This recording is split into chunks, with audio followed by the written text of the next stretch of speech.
दूसरी एक हमारी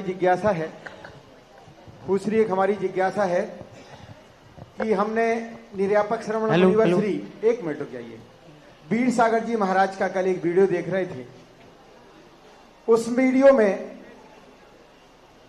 जब हमारे आचार्य भगवान का संघ बहुत छोटा था, पूज्य मुनिवर श्री समय सागर जी, पूज्य मुनिवर श्री योग सागर जी और आप, और शायद एक नाम और बताया था।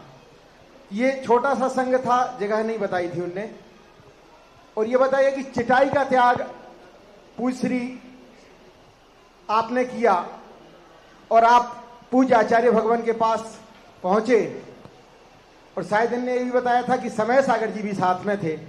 तो आपने निवेदन किया कि आचार्य भगवान हम चटाई का त्याग करना चाह रहे हैं, तो आचार्य भगवान ने आपको शायद 8-10 दिन रुकने के लिए बोला था कि कुछ समय रुक जाओ।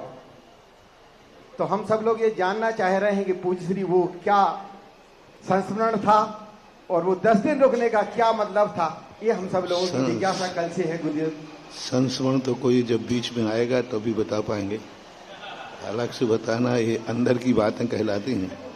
अंदर की बातें किसी प्रसंगवश ही बाहर आती हैं, चला करके प्री प्लानिंग अंदर की बातें बाहर नहीं लाई जाती हैं।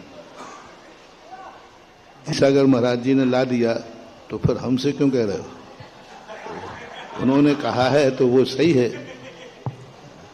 अब 2 से पूछोगे और कोई बात में अंतर आ गया तो नहीं मेरा श्री, वो इसलिए उन्होंने जो कहा है उसी को सुनो, और जो कोई दूसरा साधु जिस संबंध में उत्तर दे देता है फिर वह प्रश्न दूसरे साधु के पास नहीं करना चाहिए।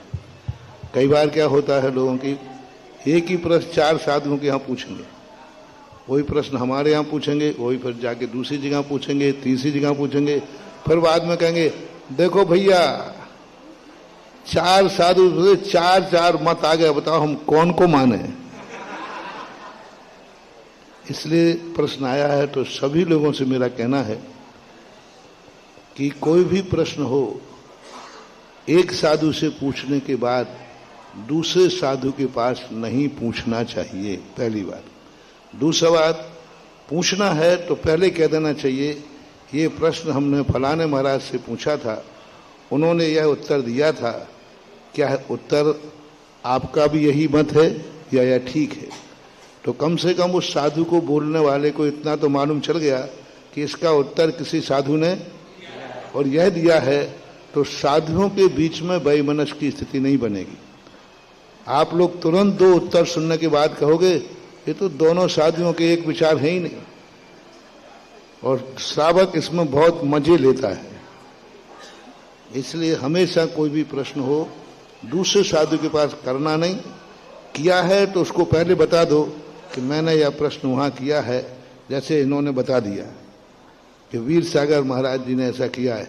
अब हम सावधान तो हो गए, हम सावधान ये हो गए कि उन्होंने कुछ कहा, मान लीजिए मैंने कुछ और आना सुना दिया, तो फिर तुम कहोगे देखो एक ही बात में 2 मत हो गए, तो श्रोताओं के मन में फिर भ्रम पैदा हो जाता है कि सही क्या गलत क्या। इसलिए सभी कई जिज्ञासाओं में प्रश्न करते हैं, यहाँ भी कर लेंगे, फिर जाके दूसरी जिज्ञासा में शंका समाधान में पूछ लेंगे किसी महाराज से, यानी सब जगह वही प्रश्न पूछेंगे। वे प्रश्न कुछ जानने के लिए नहीं पूछ रहे हैं, मजे लेने के लिए पूछ रहे हैं। तो ऐसे लोगों को ज्ञानावरणी कर्म का बंध होता है, ज्ञानावरणी कर्म का बंध होता है।